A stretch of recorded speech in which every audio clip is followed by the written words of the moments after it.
we can be so driven by what someone else told us is the way to measure success that we forget to build our own life and measure it our own way.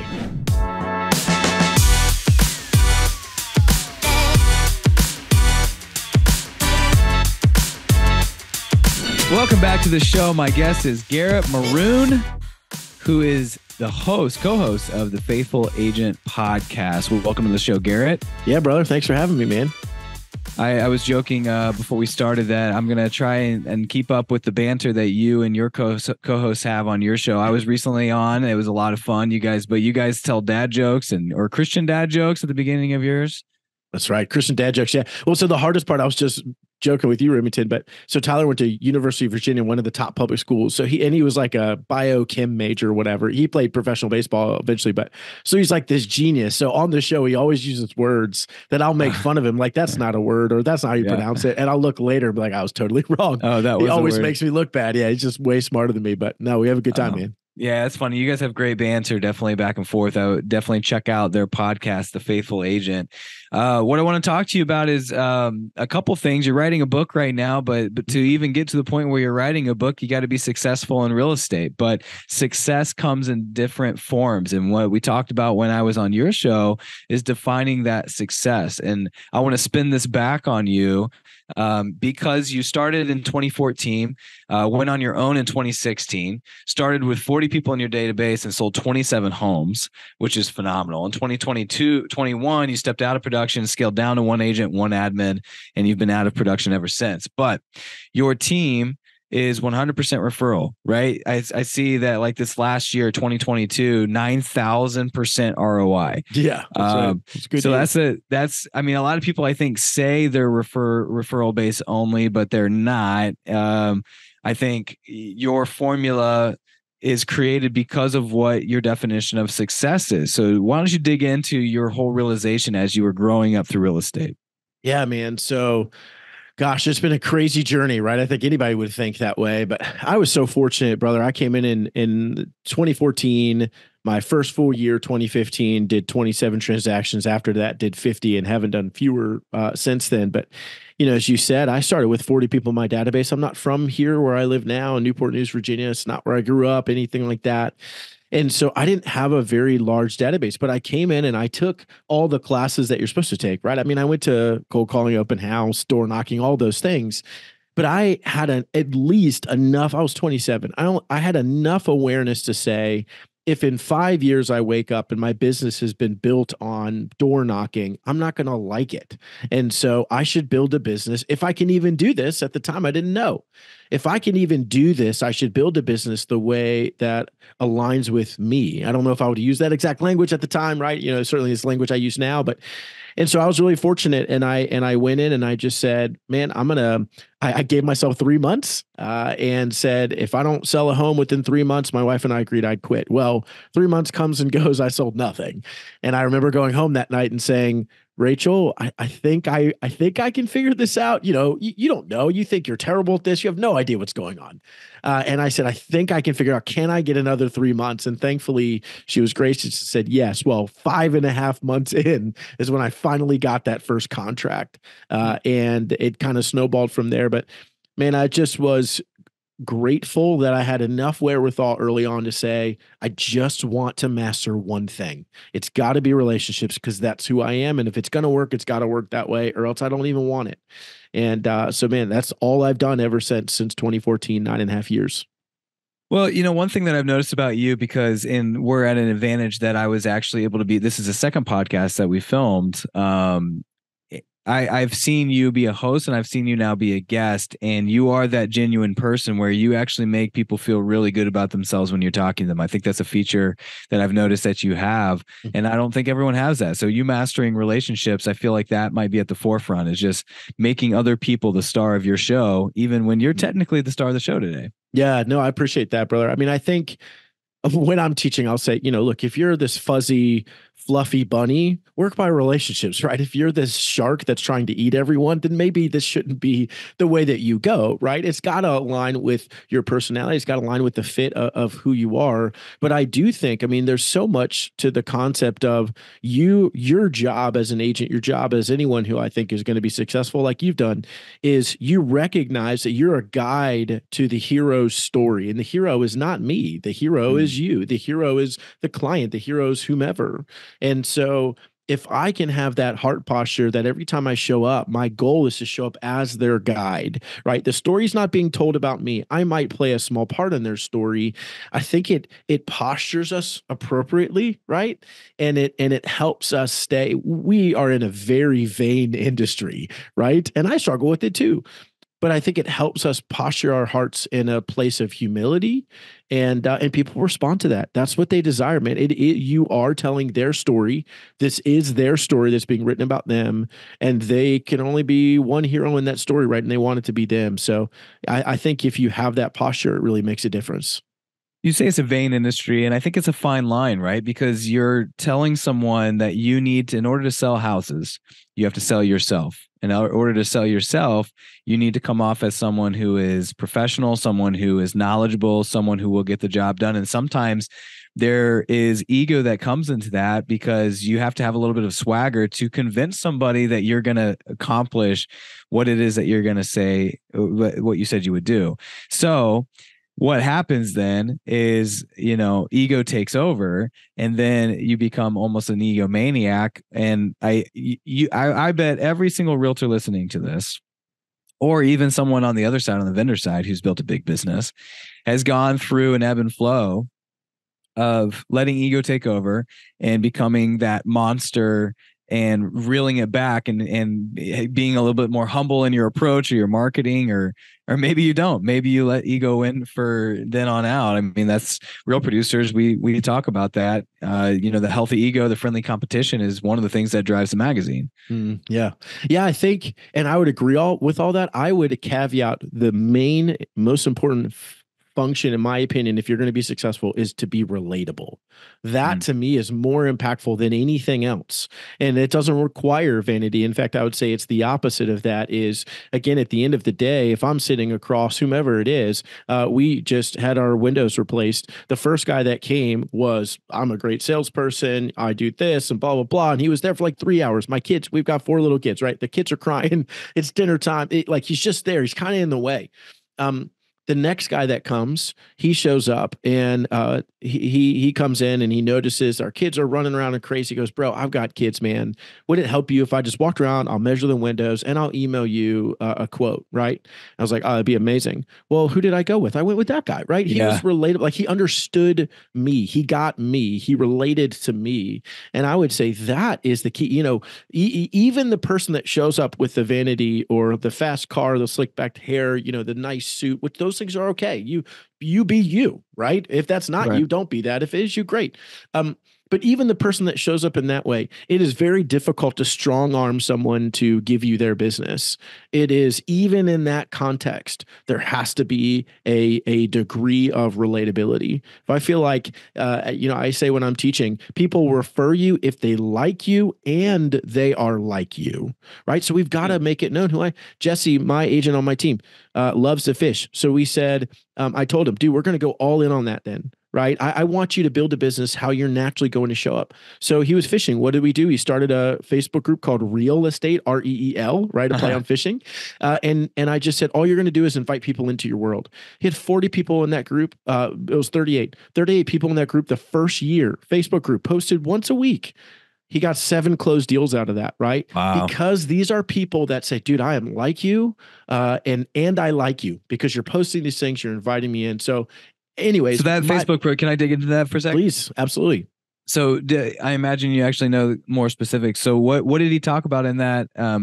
Because sometimes we'll hear these tips and tricks and people be like, oh, that's a good idea. But how do you actually pull something like that off? Yeah. So he created a real REEL to play off of fishing, which is people who enjoy fishing but are open to the idea of talking about real estate. Or how do you fashion that? Yeah, great question. So no, it was real estate, and his goal, what he said was, I'm just going to invite my friends into this Facebook group that love fishing. That was it. There was no Okay. other caveat to that.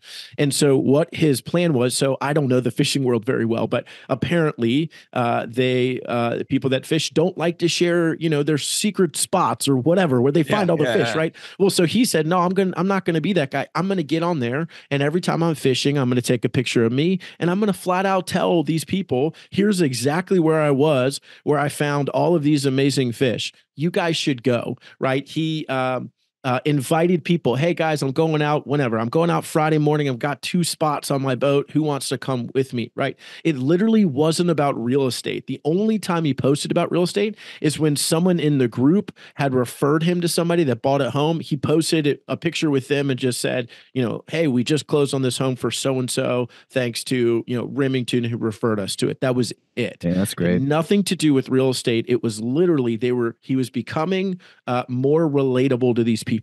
So what's naturally wired into our heads, right? We talk about this all the time in the real estate industry, but who are they going to be thinking about? The real estate agent that only talks about homes all the time, or the real estate agent that is talking about fishing, which is their passion? Well, they're going to be thinking, because that's what they're thinking about anyways. So what if, I'll give you another quick example, Remington. I've got a guy I coach in South Carolina, loves pickleball, as apparently everybody does nowadays. Yeah, man. I picked it up this year. You play? Dude, I haven't. I'm a tennis player, but I've never played pickleball. And all my friends are like, bro, you got to get out there and play. And I'm like, I got 4 kids. It's basically tennis meets ping pong. Yeah, which sounds amazing. Yeah, it's great. Yeah, it does. I need to get out anyways. So I'll get out there one day. But so he said, I love pickleball, man, but I just feel like I don't have time. So I challenged him. I said, what would happen if we could build a business off pickleball? So here's exactly what we did. Like you talked about the tactics. So he lives in a community. They have pickleball courts. I don't know, a couple hundred homes in his community. I can't remember exactly. And I said, this is exactly what we're going to do.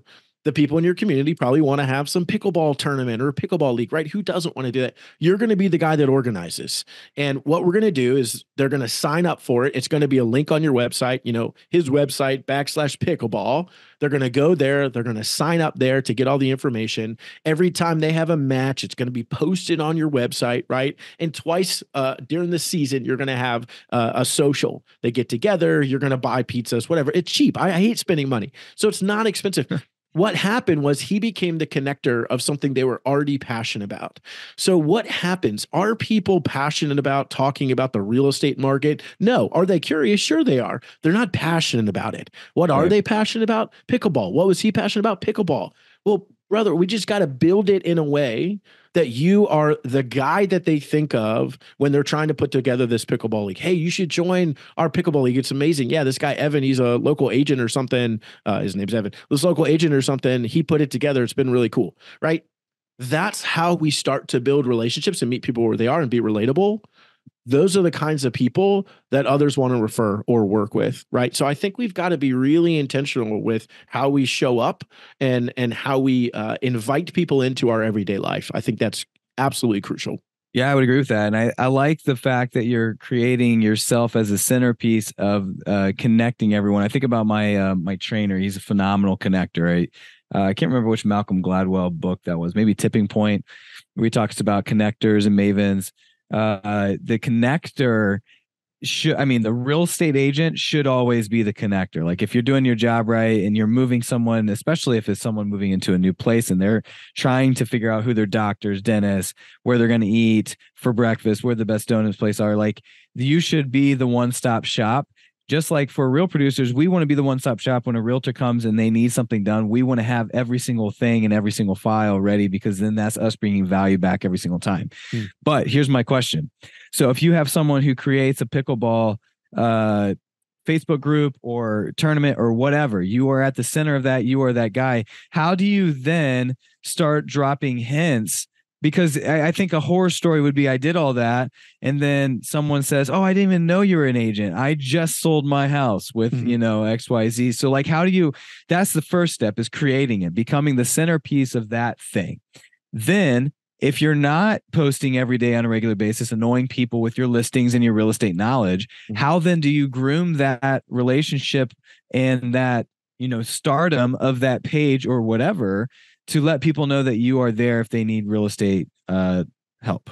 Yeah, bro. Excellent question, man. So here's exactly what we did with him, right? So the first step was, again, they signed up and all the information about the league was on his real estate website, right? So it was a piece of that is it was his website /pickleball. The second piece of that is where what I've always taught and done is that, what I call the perfect 36 touch system that I teach is it gave him the opportunity to open the door for these relationships.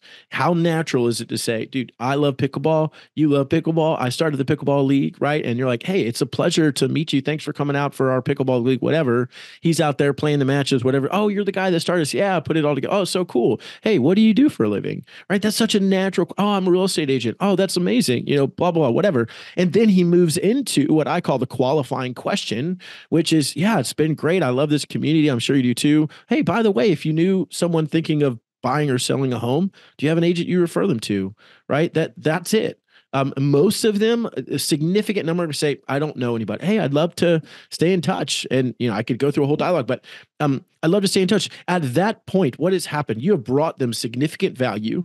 They love what you have offered them, which is pickleball. And then they're going to say, of course, I love it, right? You're the guy that's put this together. The only thing I can say is yes to that because I'm reciprocating this value that you brought to me, right? So it isn't in itself going to be the main producer of business. It is going to be the introduction of relationships. And if we have a system behind that that is effective at generating business off of the people we know, that's the gold mine right there. And it won't just happen from 1 year of pickleball. It's going to happen every single year over and over and over again, right? As they meet people who are moving and buying and selling, as they decide to do those things. So it is an introduction to relationships with a little bit of the real estate component weaved in.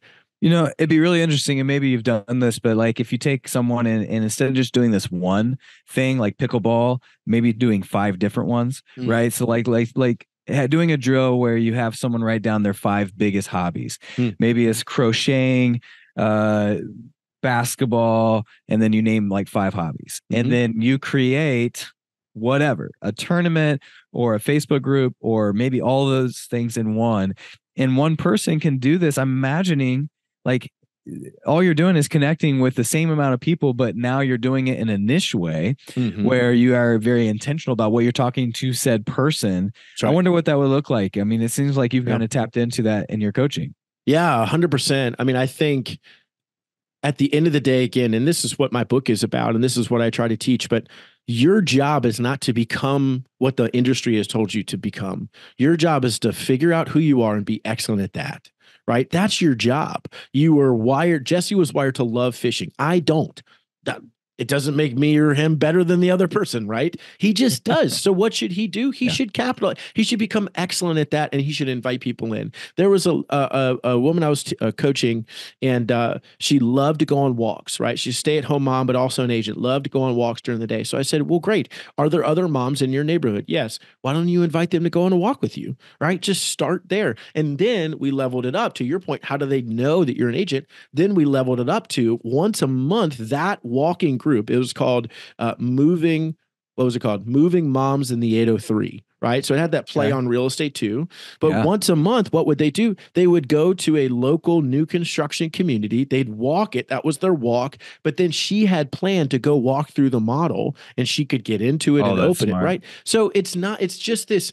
I'm providing you a value. We are connecting over a commonly shared desire or passion, right? Or something we're naturally doing. And it is the beauty of it is, I think, in twofold is it is me saying to these people, I am encouraging you to go do the things that you want to do, right? You're going to build a business by being exactly who you are. I just want you to invite them in. And number 2, again, if you have a deep relationship with someone or some sort of deep bond with somebody and you know they're an agent and they're not throwing it down your throat, right? And you say, man, I've got a friend who's thinking about buying a home. Oh, man, they should connect with Megan, right? She's been awesome. She's in my mom's group. Oh, you talk about your mom's group all the time. Yeah, she's amazing. You should talk to her. No one ever refers you by saying he's the number 1 agent in town. He did 35 deals last year, $600 million, of whatever. That's not how humans actually talk. There is some sort of connection, and that's why they connect you to that person. So I think we've just got to understand the consumers a little bit more. And again, my hope is to free up agents to say, you don't have to be what they tell you to be. Your job is to understand who you are and become excellent at that. That's how you're going to succeed at the highest level. Well, to your point, though, I think that your sphere, once someone does buy a house from you, they do view themselves as a part of your success. So I'll tell you what I mean. Like I was down in Dallas at their awards banquet for real producers, and I was talking to one of the agents, and he said he bought a bunch of the extra stories, the promos, just of his story, and passed them out to his sphere. And he said it was an overwhelming response back to people because they were excited that they were a part of the, top 10 agent. They took on his success. And I was like, man, that is so real. And that is duplicatable as well. Like people want to see you be successful because they want to be a part of something that is successful. So I think that's a good transition, though, because one of the big parts of your book and something we talked a lot about on your podcast is that definition of success. And you've created something that you call the agent scoreboard to kind of dictate what you believe the best definition of success or the definition that everyone should have versus what we do have. So can you explain that? Yeah, man. So this was my attempt. So super quick backstory. I'm in my backyard. I'm at this point where I know that if I push my business forward, I estimate another 20 hours a week on this business, grew the team a little bit, X, Y, and Z, that I could probably double my profit, maybe a little bit more. Right. And so I'm sitting there and I'm thinking, all right, what we tell ourselves, if I just strive a little bit harder, right, I'm going to get there. I'm going to do this for three to 5 years. And when it's done, I'm going to stop striving and I'm going to enjoy the fruits of my labor. Right. Well, I had this moment, this realization where I said, but that's not true. We lie to ourselves all the time. At the end of the striving, we don't actually stop to enjoy it. We've now built a habit of just striving and constantly working harder. And so that's not true. And then I was able to ask myself the question, man, in 5 years, if I was able to look back at this moment, what would I choose? Work less, make the same amount of money and watch my kids grow up, or work more, make way more money, but not be as present of a dad or a husband? And that choice became obvious to me. So it led me down this path, Remington, where I started to say, why am I making these choices that I'm making? Why am I even considering adding a bunch more? I had 4 other agents and 3 full-time admin at the time. Why did I even do this? Right? I don't even want this. And so I started asking myself that question, why did this come about? Well, I think like most people, I would have said the same thing. Well, what's most important, you get? Well, my family, right? Those things, I want to be there for them, X, Y, and Z. But then when I actually got granular enough to say, well, that's true, but what am I actually measuring success against? Well, man, I'm measuring success based on how many agents do I have? How many transactions am I doing? What's my GCI, right? What's my volume? And so it became this awareness to me to say, oh my gosh, there's this common agent scoreboard where anytime you meet an agent, oh, it's great. How many deals did you do, right? What was your GCI? What was your volume? If you have a team, how big is it? And so most agents would tell you that's not how I want to measure success in my life. But because it's in front of us every single day and it's what people are asking us, that's how we're making our decisions. I was making decisions. Why am I going to bring this agent on? Well, it's going to help me get more deals. It's going to help me do this. And that realization to say, well, this is not even how I want to measure success. So it just became this moment of, there is this common agent scoreboard, right? It's the term that I've given it, but there's this common agent scoreboard that we all just naturally have, and we don't even realize it, that we're making. What's typically on that? What's on that scoreboard? You mentioned a couple of them, both. It's GCI, number of transactions. Yep. How many deals did you do? GCI and volume. Those 3 things. The 4th one, if you have a team, is, how big is your team? How big is your team? Right. It's those things. And so how many admins you got, bro? Right, exactly. Oh man, you don't spend 10 grand a month on Zillow. You must be whatever. You're like, these terrible ways for us to measure success. Now, if that's really what you want, maybe. But I've never met someone, and the whole time I've been teaching this, I've never met someone who said, yeah, all I really care about is the bottom dollar.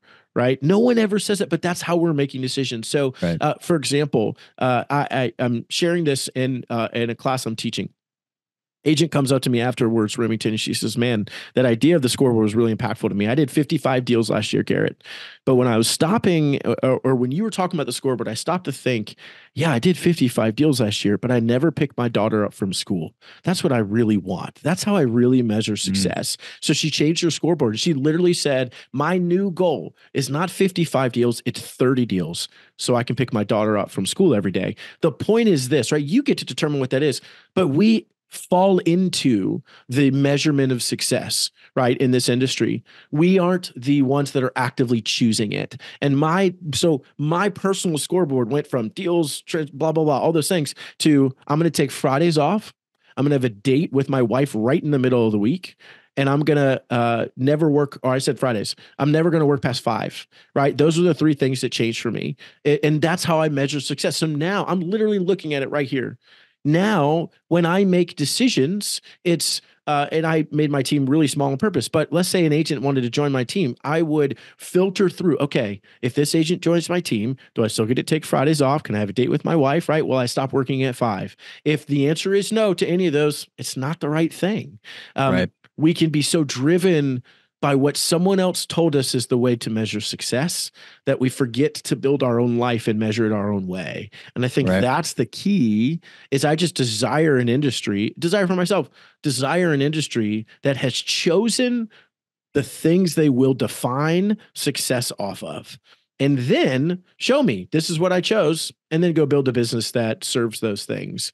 And I think there's a huge piece of that most of us miss. I did for 8.5 years. Right. Yeah. And finally had that realization. Well, I think that relationship you have with your own goals is important. I think that from what I'm hearing, the feedback that you're getting from people is interesting to me, because I feel like a lot of people have bad relationships with their spouse within the business, because the business sometimes trumps the spouse, and for lack of a better way to say that. And one of the best things that I've seen people do is involve your spouse in your goals, whether that's within the business or outside of the business. Now, if the spouse is tied to not only why we are trying to hit that goal, what it will do for me, like maybe it's like, hey, listen, if we do X amount of, calls or showings, or, if we're talking about real estate sales, then you get that ring or that piece of jewelry or sushi night on Fridays or whatever it is. And now we're cheering for it. And if you have to drop something at, 3:00 on a Wednesday, which is normally when we do pickleball, you're actually cheering for said spouse because it's getting closer, because we have group goals. And so I think when you define success the way you have in your book, then that is much easier to achieve. Yeah, I love that, man. I mean, it's funny. I was just talking to a buddy of mine who cuts my hair, right? They're thinking, him and his wife thinking about buying a salon. And my advice to him, they've been kind of going back and forth. My advice to him was this. I was there last week, and I said, brother, here's ultimately what I would hope that you would take away from our conversation. We talked about the whole time. Here's what I would hope you would take away. All I encourage you to do is actually make a decision. Don't just let it happen to you, right? If you choose to stay working at this salon that you don't own, that's totally okay. That is your choice, but actually choose it. Don't just continue to do it and never actually land anywhere, right? I think that's the danger. I love what you said. The danger of how most of us operate our business is there's no choice involved. We are just kind of moving forward, not really aiming for anything except more deals, more money, right? Again, the common agent scoreboard, we never stop to say, hey, if that's what you choose, respect. But did you choose it? I just want you to make a choice. And what's funny is, like, we got into this business because we wanted to make more choices. We wanted more freedom. We wanted more financial freedom. We wanted more time. We wanted to be business owners. And yet we just get in line and follow the next guy. It's 100% right. Yeah. And the industry, a super fast story. I'm with Keller Williams Mega Camp. Okay. Great event. But this particular event, a couple of years ago, I won't say who it was. I remember they have this person on stage. They had done 1,000 deals, whatever. I don't remember. And excuse me. And they're getting celebrated, getting interviewed by Gary Keller. And this person says in their story, they say, yeah, I was building my business and man, we were in growth mode. Literally said this verbatim. I didn't see my family for 2 years, but now they understand and they forgive me. Ooh. Right. And just kind of brush past it, and everyone celebrate. And I remember that moment thinking, why in the world are we celebrating this person's accomplishment and brushing past? Now that what they did is amazing, but brushing past the fact that they lost 2 years with their husband and kids. Prison. Why is that okay? Why is that who we're putting forward? The industry, this is why your conversation that we had or on our podcast, right, about the definition of success, why are we putting forth these people to say, guys, this is what success is? It not this cycle that says success is they did 1,000 deals, they've got a massive expansion team, blah, blah, blah. If you're just a solo agent home with your kids each night, you need to work harder, right? That's not good enough.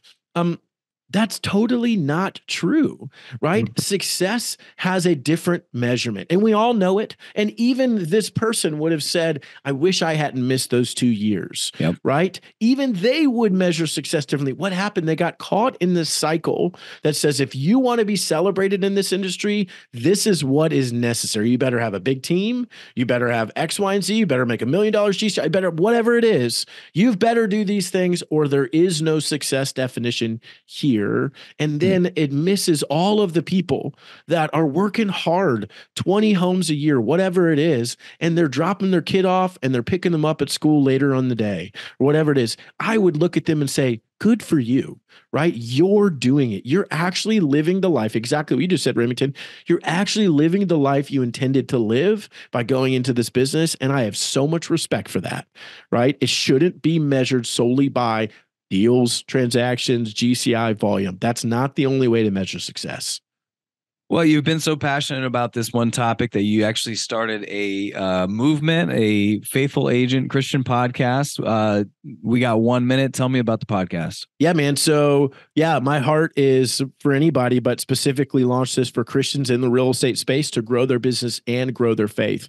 So we just want to speak specifically to them, encourage them in the difficulties sometimes of showing up and doing this to the glory of God. And so that's our hope, man, is to encourage those particular agents and create a community for them in a place where they can learn and be challenged on our podcast, through our Facebook group, faithfulagent.com. They can check us out there. We've got events and stuff like that, man. So yeah, really care about them. Garrett, appreciate you being on the show, man. You always have great insights, and you make me a better person, and I'm excited to see what the future holds for you. Yeah, thanks for having me, brother. I appreciate you. If you do not have a Real Producers magazine in your territory, make sure you go to realproducersmag.com. You could be the person that brings it to the community or refer us. Thank you. We'll see you next time.